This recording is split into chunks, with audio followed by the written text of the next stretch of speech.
Welcome, everyone, to another exciting episode of the Powerhouse Podcast. I have to tell you, I am absolutely excited and enthused by our guest who is joining us in the ring today. He is beyond being a powerhouse. He is one of the most fascinating individuals I know, and he just has so much to share, and we're going to have some really rich, meaty conversations. As you know, this is our space to have the courageous, connected conversation and really just allow whatever's going to show up.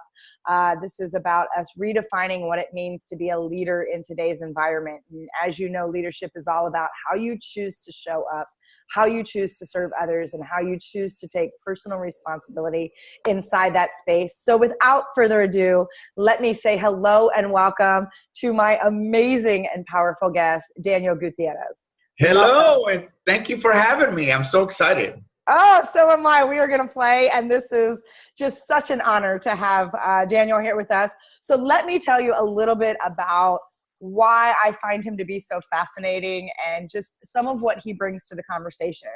Once a high-powered executive and in-demand consultant who graced the covers of Latin Business, Siphon, and Color magazines, Daniel Gutierrez realized that there was more to success than a seven-figure earning potential. As president of Primer, a prestigious national leadership organization, and advisor to the Department of White House Personnel for the Obama administration, Daniel was highly regarded and as a deeply reverend leader. He was also listed as one of the top 100 Hispanics in America. And yet he still felt there was something missing. To find fulfillment, he has decided to dedicate this next chapter of his life to becoming a master of mindfulness. During the past 10 years, he has led quests to the heights of Machu Picchu, the depths of the Amazon, and the top of the Himalayas. After the boardroom, he has been guiding entrepreneurs and experts into deep dive mindfulness immersions. Though mindfulness is a lifelong practice, he has been known for giving life-altering strategies in as little as 60 seconds. As you know, I like to call those the boot in the butt moments. When facing extreme pressure, he has been able to take executives from high-strung to highly productive and even turn Wall Street cubicles from a place of stress to paths of serenity. And I know he has some amazing things going on, including a new book that is coming out, which he is a best-selling author and has a new book that I hope he shares a little bit about as well. But I could go on because he truly is just a rock star powerhouse. Daniel, again, welcome. Thank you. So happy to have you here. I'm glad to be here. Excellent. So talk a little bit about this journey into mindfulness. What does that mean? I think sometimes there's words that we have that get put out there that people say, yeah, I kind of get it, and really haven't been in a space to receive a definition that maybe they can connect to at a higher level. So when you talk about mindfulness, what does that really mean? Well, mindfulness, very simply put, if you looked it up in a dictionary, is the being aware. It's very simple. I think people want to make it this big, angels coming down and all that stuff. It's not. And really, mindfulness does not require spirituality. It's just the art of being aware. In other words, I can be mindfully walking and aware of my surroundings. I can be mindfully eating and not shoving food 100 miles an hour in my mouth. So mindfulness is just the art of being aware. What I teach and what I'm writing about is called radical mindfulness. The difference between the two is that, as I said a few minutes ago, is that mindfulness does not require spirituality, which is why you see corporate picking it up. Everybody's like, even commercials. You can watch commercials that's got mindfulness. Right. However, spirituality requires radical mindfulness. And what does that mean? The radical part is the practice of mindfulness. So if you go to yoga or you meditate, or medicate, whatever you do. Most people tend to medicate more than or both. Yes. Whatever you do, if you go and you have this place you go to for health and for meditation, and you leave there, and an hour later you're on the freeway flipping people off, that's not a practice. That's just, all you did was go to yoga and show off your nice clothes. So what I'm talking about is, how do we take those practices and create a radical mindful practice that's with us all day long. Because it's in the all day long part that we begin to realize how much power we actually have. People get distracted with little things that show up during the day, and before they know it, they're at the end of the day and they've totally blown the entire day. So that's what I call the difference between mindfulness and radical mindfulness. So awareness and every moment by moment awareness. Awesome. And I love the distinction between that, because as we talk about even leadership being a choice, right? And talking about the fact that it's how you choose to show up and how you choose to serve. I think about that presence and that practice in that space of, are you being consistent and congruent with what you say you want to do in terms of how you show up and how you serve. And so when I hear that distinction, because I do think a lot of people show up, it's kind of like even people that are very religious who say, well, I went to church and I sat in the pew, yet they're the most horrible, awful people. They're the ones every you day off on the freeway. They think that they get to have everything absolved by sitting their butt on a piece of wood, when it's not a daily practice and presence that they engage in. And so it's interesting because I even think about how that plays into gratitude, and it plays into other spaces, because people always talk about, an attitude of gratitude. And I'm more around a practice of gratitude. Right. And right. So I'm curious, as you are, really in the space around teaching and helping people embody that practice of radical mindfulness, how does that start to shift both the level of consciousness and how people are participating in leadership, in change, in creating what needs to be happening as we move forward? What does that start to do in terms of the shift? Right. Leaders, let's talk about leaders. Leaders make their biggest mistakes in acting without stopping. In other words, I'm angry, and I can think back to the days when I had hundreds and hundreds of employees. It was when I walked in and didn't get present, that I acted out from emotion or anger, something happened. And so when we begin to get mindfully present, then let's take the deep breath before we open our mouth, right? And that's the difference, I think, in a powerful leader and a leader that is just shooting from the hip all the time. And probably the difference between one that's followed and revered and one that's not, right? So when we begin to practice radical mindfulness, we begin to realize that probably the majority of the decisions or the stress that we feel in the moment is all self-inflicted. In other words, I get stressed out. I mean, I think about stress and anxiety, both those two things. At some level, I understand that some people need medication to get them centered. But even those, because I've worked with people with anxiety and stress, most of them is self-inflicted. Why is it self-inflicted? Because radical mindfulness requires that we constantly, on a moment-by-moment basis, let go of the past and the future.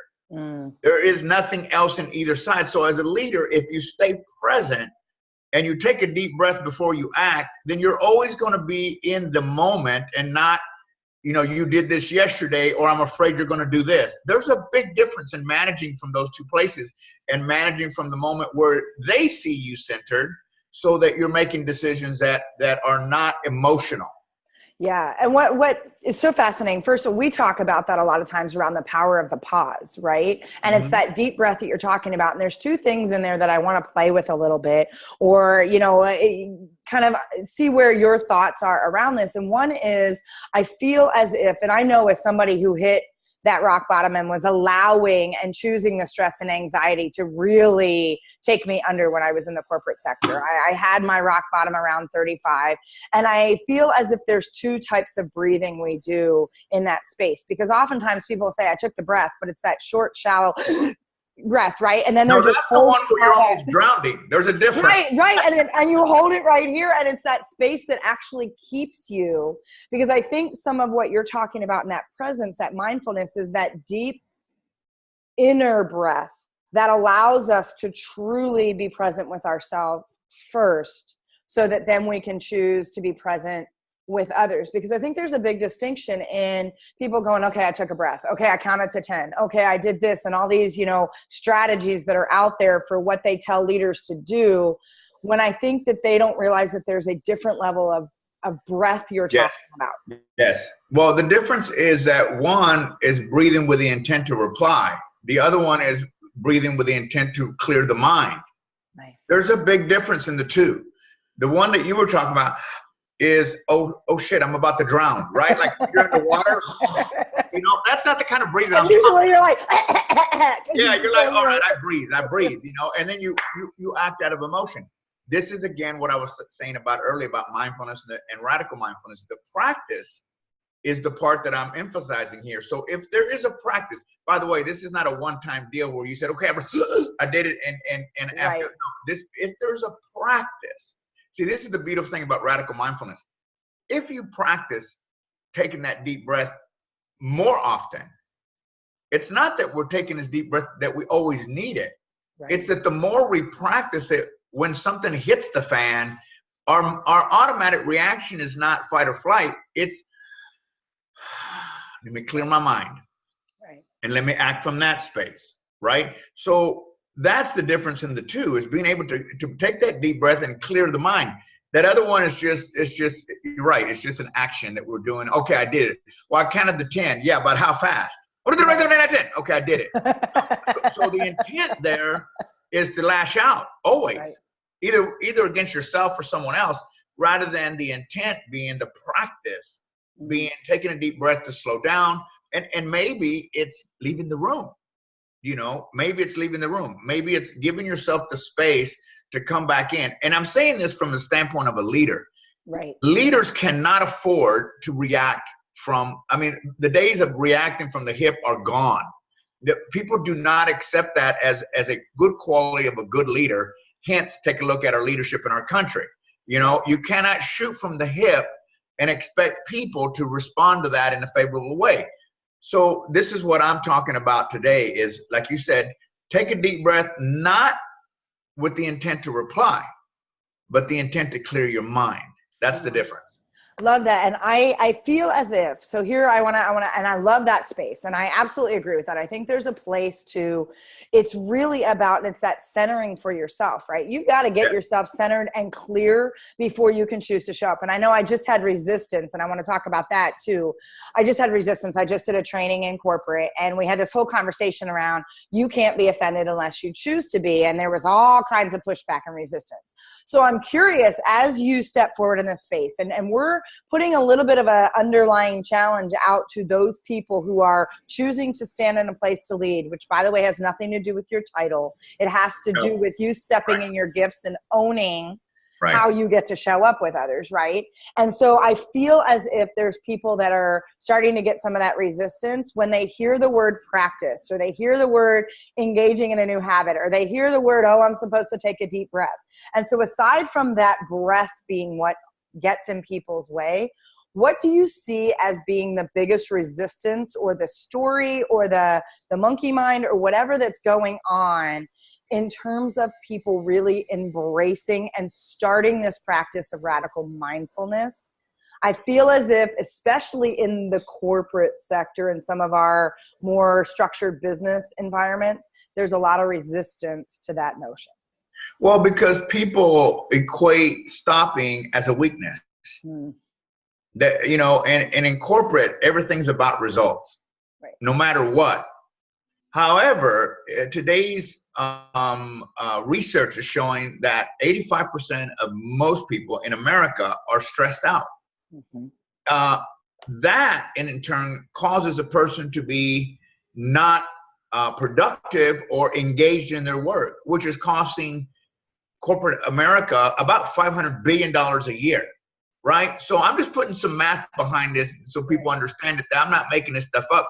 Go to the Pew, go to any of those places and look it up. What's it costing you? And breathing then is costing you money, because people, you have to put this idea in context of how it makes sense to them financially. When you're talking about corporate, they got to understand that part before they realize, okay, so maybe there's something behind this. Although big companies like Aetna and Target and of course Google, because they lead the way, are already doing this work. They're already creating spaces for meditation and yoga and babysitters and whatever to give their employees a little bit more peace and tranquility. The biggest hang up, and I'm going to share a little story with you that I think will explain this. I was speaking to 1,500 executives in Manhattan at an event. I was the keynote speaker. And after I finished speaking, I asked for Q&A, and someone said, why is it that corporate is so resistant to mindfulness or to meditation? What's the resistance about? Which is really what your question was. Right. And I said, well, so let me speak to all the leaders in the room. And this is for you. And I really thought they were going to take a thing and take me off the stage. I thought they were going to pull me off the stage, or the curtain's going to come down, right? And I said, here's the honest truth. If you as a leader are afraid of allowing your employees to engage in this type of radical mindfulness, to give them some peace and tranquility in a place where they spend most of their life, the issue is not them, it's you. Look in the mirror. And the reason why you're resisting it is because you don't know who you are. And this is going to force you to do that.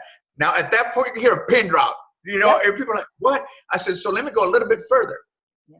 So I'm out there, and so are some very big research firms and polls, letting the board of directors and the CEO know that this is costing them billions of dollars a year, and that and they don't have to spend a ton of money. They just got to teach people to relax and to find some focus in their workday.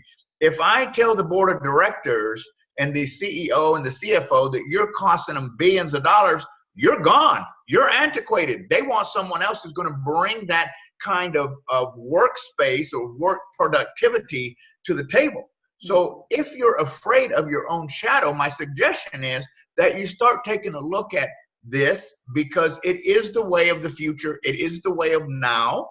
And as the millennials continue to get into that workspace, then they will continue to ask for this. So it's not going away. It's not a flavor of the month. It is here to stay, right? It is, and if you look at studies, and I'm like you, I like to see the numbers because I do a lot of work in corporate, and we have conversations around ROI, which most people, if they're actually measuring ROI, it's a money in versus money out equation. Right. But the bigger conversation is it a function of time, money, energy, people, resources, culture, and the lifestyle you're creating? When you start to create metrics in those spaces, it's that $500 billion that you're talking about, right? And I think it's interesting because there's a couple things in there. One of them, and I had a similar situation. I was working with a smaller group of transitioning C-level executives who, when I went around the room with about 50 former CFOs, CEOs, COOs, you name it, and said, tell me who you are. Every single one of them said, I'm the former CFO of XYZ Corporation. And I went, it's amazing to me how 50 people in this room, not one of you told me who you are. And they just looked at me, and I thought it was another one of those, you're going to pull me out of the room, right? And I challenged, because I even had one of the former COOs say, oh, the culture and the environment of where I used to work was so horrible. And I looked at him and I said, shame on you. Culture starts from the top. And I said, so I guess you're going to use this transition space as an opportunity to reevaluate how you're going to choose to show up as a different leader so that culture is not the same moving forward. And he had a lot of resistance through that.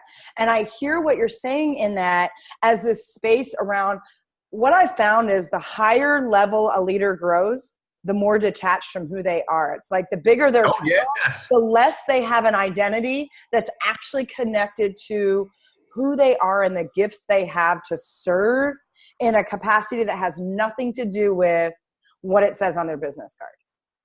Right. I had a conversation with a friend of mine who used to be the CDO at a big company on the East Coast.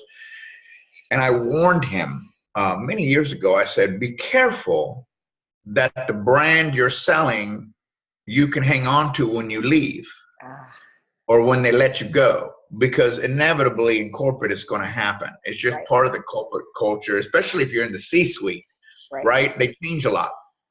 And so he said, what do you mean? I said, the power that you display is connected to the brand that is not yours. It's a brand beyond you. So if you treat people unfairly and you pound your chest because you hold the purse strings, when you don't have those purse strings, they will walk away and never come back. And so inevitably, a few years later, he was let go. Mm-hmm. And because of his inability to build his own brand, which is what I'm trying to say, what do people know you for? Do they know you to be calm, caring, humble? Or do they care, or they see you as a brand, and that brand's connected to a purse string, and that's all they want? Now, they may not tell you that, but they'll do whatever they got to do to get you to fund or whatever it is that you're looking for. And this person learned a hard lesson. He called me back several years later and said, you know what, you were right. Because as soon as I left that job, as soon as I was let go, he said 85% of the people that called themselves my friends were not there. I said, well, you can't blame them. That's the brand you build, right? So when I think about radical mindfulness, bringing it back around, what do people know you for? And you're right, it's not about your title. Mm-hmm. Because good leaders, and it doesn't matter where they're at, are known as good leaders, right? And this idea, I was working with the CEO of HSBC North America once, and I always bring this story up because I tell people, what do you think he asked me? He didn't ask me, how do I get better finances? How do I sell more product? How do I get more? He's got people to do that. What he asked me was, how do I become a better leader? How do I become a better me so that I can be a better leader? That's a good question. That's the question your people in your room should have asked, right? Instead, they were resisting, because what happens, it goes back to what I was saying to those 1,500 executives. The only reason why you won't allow this is because you're afraid you may be found out. Well, exactly. And you think about it, because I listen when you say, millennials, right? There's studies that say that I think it's by 2027 or whatever it is, 70% of the workforce is going to be millennials. And there's a new they have different I'm on my way out, right? And there's different intrinsic motivators.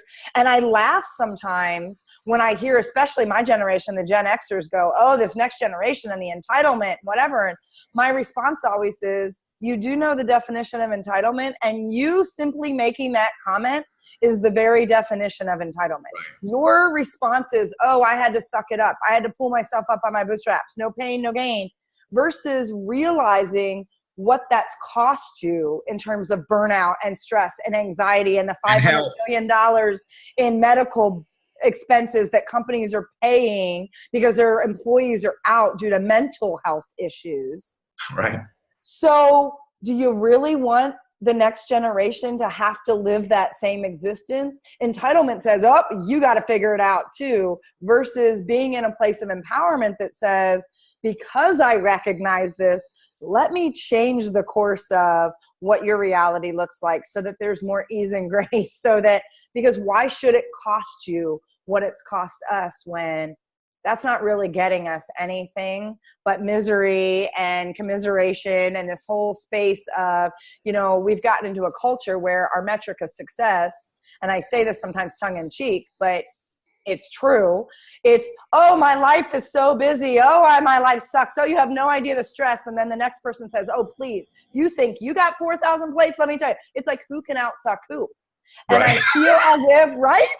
You can appreciate that, but think about it. Our whole culture, our whole metric of success in our culture has become who can outsuck who. And if my life sucks more, therefore I must be more important. Well, I call that. That sounds absolutely batshit crazy to me. Well, it is. And what that says is that I talk about human stimulants, and, there are a lot of stimulants that humans actually have. And so, there's love, there's a sense of relationship, there's a sense of community, there's a sense of being a part of. Those are all good. But the bottom three are the dangerous ones. And those are drugs and alcohol, stress. Those three are the danger. Why? Because stress is what you're talking about. Stress is killing people every day, but we accept it as a badge of honor. Like you said, I suck more than you do, right? So I'll show you. It's like, let me show you how messed up my life is. You know? It's like, that's the American dream. Let me just, my life sucks. Woo! Yeah. Yay me. Yeah. I just think that's baffling. Yeah, it is baffling, and it's epidemic It is. that we're addicted to stress, and it's socially acceptable, and so Well, it's almost socially demanded. It's not even socially acceptable. You're right. It's you're right. almost as if you are a person, because I would gather you experience this, because I know I have since I've made some of the shift, and I think this is a great segue into some of the work that you do around radical mindfulness and how you lead people through these excursions. Because I find that there are people that say, Candy, you're just too happy. What's something, I just don't think that's real. And it actually makes me a bit sad when I hear people say, so what are you not telling us, because you can't be that happy? I'm like, and you can. It's a choice. I truly vibrate on like a 13 out of a scale of 1 to 10 on most days. I love my life. It's very fulfilling. I love the work I do, and it's not a pretense that gets put out there, but it's such a foreign, because we actually have demanded that you're supposed to have some level of suckage in your life to be qualified as a citizen in our culture, right? Yeah, I love that word. You're absolutely correct. I have also been asked, are you really that happy? Are you really that happy? And I'll tell them, on most days I have my days. I just don't show up in public. Right. But I have my days, and some days I feel sad, and I'm very vocal about my emotions, and most of the time I'm okay. I'm okay, and just like every other business, whether it be a big corporation or somebody who's working for themselves, there are good months and there are months that I have to learn, and that's part of life. And for me, coming from that high stress place that I used to live at, I'm okay where I'm at. I'm actually more than okay. And stress is not a part of my life unless I invite it in. And because I have a practice, I know how quickly I can get back out. And then I'm like, oh, that was silly. Why would I get so? And I don't know if you do this, but I do these little tests. Yes. On myself. And I'll like, let's just say I have a bill due at the end of the month, and I'm struggling to make it. And I'll sit there and I'll go, okay, Daniel. And sometimes the numbers are big. Sometimes I'll say, okay. Oh yeah. So you're feeling kind of stressed out. And so you teach radical mindfulness. So do you want to do that, or do you want to stay stressed out? And let's practice what you teach and see what the end result is. So when that day comes, let's just say at the end of the month comes, see if you wasted the entire month staying stressed, and yet the bill got paid anyway. Right. That's what I mean by radical mindfulness, is being aware that the rest of the month, let's say it's the first, if the whole month I spent worrying about that bill, yet not living moment by moment to create what I needed to create to make sure that I didn't feel that way, then it was a waste. So 99.9% of the time, it gets handled. Right. Now, this is what working for yourself feels like and looks like. If you can't handle it, stay with your job.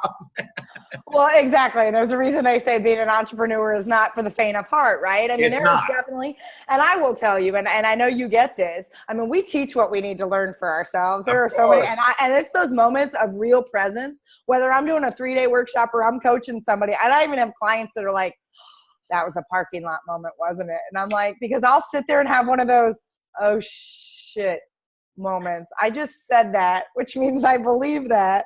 And the immediate question and conversation in my head is, so Barone, how you doing with that? And it's like, I got some work to do in my own practices to walk my truth, right? Because you're right, we're human. I do have crappy days. Although my crappy days now are much higher than what my crappy days used to be. Right. And I also have a choice I even had a day, for instance, where I was in every one of my practices. I'm like, okay, meditate. Okay, play. Okay, this. I tried everything and I still couldn't shift. That I finally, even vocally out to other people, I said, then I surrender the white flag and have embraced that today's just a day I'm supposed to be in a funk. And you know what? Instead of fighting the funk and trying to come up with every practice to get out of the funk, I'm just going to surrender and let myself be in a funk and be done with it.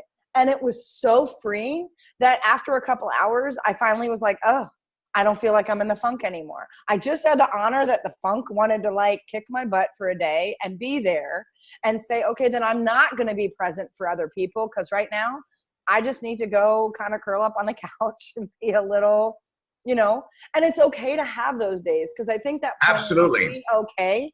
And we need that because that's the other myth I think that's out there. People see you and I and others, those of us that play in these circles and they're like, oh, well, that's easy for Daniel. He's figured it out. Well, of course, Candy's got this like Pollyanna sunshine personality that nothing ever phases her. She's just, and I'm like, it's not real. We have those moments we choose to either put a protection around that so that we can do what we need for ourselves, and or we take a different responsibility in how because I think there's a responsibility in how you vent your crap to others. There's sacred spaces of people that are your equals and up that you can vent to. What happens, I think, more times than not, is people vent down, which is never a solution. It's a venting out and up and taking responsibility for that space. Right. And I think that's the challenge, right? And so you work with a lot of people on these amazing excursions that I would imagine gets into a lot of their resistance and fears. So talk a little bit about that journey and that process for how you help people get reconnected back to that sense of presence, that mindfulness, that practice, and a sense of self. Well, many years ago, I have this, one of the ways that I take people and get them kind of to get away from their world, right? Whether it's, downtown Manhattan or downtown Los Angeles or wherever it may be, is I created these sacred journeys that I take around the world. And so places like Machu Picchu, the Amazon, Bali, and Nepal. And what happens with these, I know, and everybody's like, wow, I want your life. Yes. Back off, buddy. It's not that easy. People always, you're right. They're like, oh man, I mean, to have your life. I said, yeah. You got to work for it though, right? It's work, but I do love it. Yes, I do. What happens with people when I get them out of the country, it's kind of going back to what you said with those executives you were working with. I don't really care what their title is. And it doesn't really matter because on these journeys that I do, like I have an event coming up in a few months, and I have an executive in New York that's coming. I have a couple of doctors, chiropractic doctors. I have a home mom or entrepreneur mom, all kinds of people. And the reason why I do that is because how you get along with those people is how you get along with life. And so I mix them up, I mix them up, cultures, everything. And so when they get out in the Andes and they get that first look of life, the goal is to help them realize that the life that they describe back home is a microcosm or an illusion to what they have accepted in their life. And when they see that life is bigger, then the problems that they had aren't quite as daunting, because they realize that, most people get so trapped in the four walls of their home, believing that that's their life. Right. And it's not, which is really one of the reasons why I like to travel, because I can do that too. All of a sudden I realize that I'm feeling confined and that I'm feeling like this is my life. And it's not. It's not. Go out and travel. I just got back from Costa Rica. It amazes me that the world is so dadgum big, right? Here I am. And we're this little itty bitty dot in it. You're a dot, You're a dot, and not that the dot is insignificant. It's the way that we see it when it comes to our problems. That allows them to relax. Once they get in that space of relaxation, then I can show them through some experiences that continues to open them up and to really see. So in a 7 or 8 day trip, they really get a lot in than just sitting at a lake drinking beer and not that that's bad, but it's not the same. I call these the VWAP, a vacation with a purpose. Like, you're going to be on vacation, but I'm going to challenge you. If I see how you treat someone, and it maybe it's not in alignment with the way that you should be treated, I'm going to pull you aside and say, so tell me about that. Why do you feel the need to do that? Or your heart's too open, and maybe we need to talk about that. So these trips really help people get to that space of radical mindfulness and what it means and what they need to do, because the trip is never the lesson. It's how you integrate the trip when you get back. In other words, if you go back to your cubicle in Manhattan on the 35th floor or whatever building, and you go back to doing the same old thing you did before, you just wasted a lot of money. Right. You may have had a good experience, and maybe that's what you wanted, but most people who travel with me are much deeper than that. They're seeking something. And so I really enjoy taking people and seeing them open up. And the people that get the most out of this are the executives, because they don't get the opportunity to slow down very often. They don't get a chance to, not because they don't have it. I mean, folks, even in New York City, on the busiest day, you have Central Park. There's Central Park. Right. You can go walk in Central Park. Right. Take a cab, take a subway, whatever, and you can walk. That's a beautiful park, right? Every time I go, I just go in there and just go, wow, it's amazing that they have this here. And yet, right, and just sit there and breathe it in. Oh, I love it. Yeah, and it's never full. No, because nobody's taking advantage of it at the full capacity, right? Right. So you don't have to go on a trip. You can go to Central Park, or you can go to wherever. I always tell people, architects are very wise people, and they always build fountains and little parks. Those aren't there to be cute. They're there to give humans an opportunity to relax, yet they're never used. Right. Well, and the word that I really want to make sure that gets pulled out of everything that you just said, which is so beautiful and magnificent, is the word integration. Mm-hmm. That is, when you talk about creating a practice, when you talk about radical mindfulness, the word that resonates so deeply for me, and it's the biggest conversation I have, especially in the corporate space, but with anyone I work with, is we're not going to do X unless there is a process and a framework for integration. Because the integration, everybody can be inspired. Everybody can get fired up. Everybody can get juiced. And then if they don't have a system or a framework or the nurturing and support or whatever they need to actually be able to put it into practice, and integration is what that is. It's just taking a newfound perspective, a newfound understanding and learning and awareness of yourself, and putting it into a place to create deliberate practice so that you can actually integrate a new behavior. And that word integration is so underutilized and such a missed opportunity. And I think personally, I think it's one of the biggest opportunity costs for most organizations is there's never a plan for what happens after. There's never a plan to implement, really, because implement's not the one and done, throw it over the fence and see if it sticks on the wall like that stupid toy that kind of this creepy crawler, whatever it is. Yeah.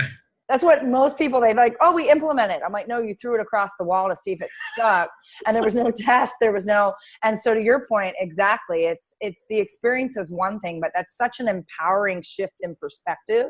It's what are they willing to do and how do they choose to start integrating it as a new behavior, new discipline going forward. So powerful. Yeah, I remember when I was in corporate, I always laugh at this because even to this day, I remember I was asked to read The Flight of the Buffalo. It was one of the books flavor of the month type thing. Right? And I'm like, okay, so the buffalo, I get that if you lead people off the cliff, then they'll go with you. Okay, so what? That was part of that. Let me keep throwing stuff at the management team. And the integration piece would have been to teach your employees or teach your sub-managers, which never happened, right? It's like it was always at the top, but it never filtered down into the organization because most people in corporate, going back to something we said earlier, are too damn busy to slow down and even learn to integrate the knowledge. They just check it off so that whoever asked them to do it can get off their back and they can say, yeah, I read it. So I don't know why I remember that book. I remember that book as well. That was one of those, but that's exactly the point. And there's not a space to actually challenge and hold people accountable in that space. And so, I am thinking about this, and you and I could go on topics all day long. I love spending time with you. And so just deeply honored with that. And before I forget, because we are talking about these sacred journeys and this opportunity for people that really are starting to feel as if they want to experience what a radical mindfulness shift could feel like for them, and to do the work and to really play more purposefully in that space, how do they get in touch with you? How do they continue this conversation to say, Daniel, I want to know more about the work that you do? They can go to my website, which is danielgutierrez.com, and I'll spell that. It's DanielGutierrez.com. And on my website, there's a few things that they'll find there. One, I have a free audio there that they can download. It's 60 seconds of just breathing. It's not just breathing. I actually was in the Andes overlooking the Patratusan Mountains with a Latin Grammy winning harpist.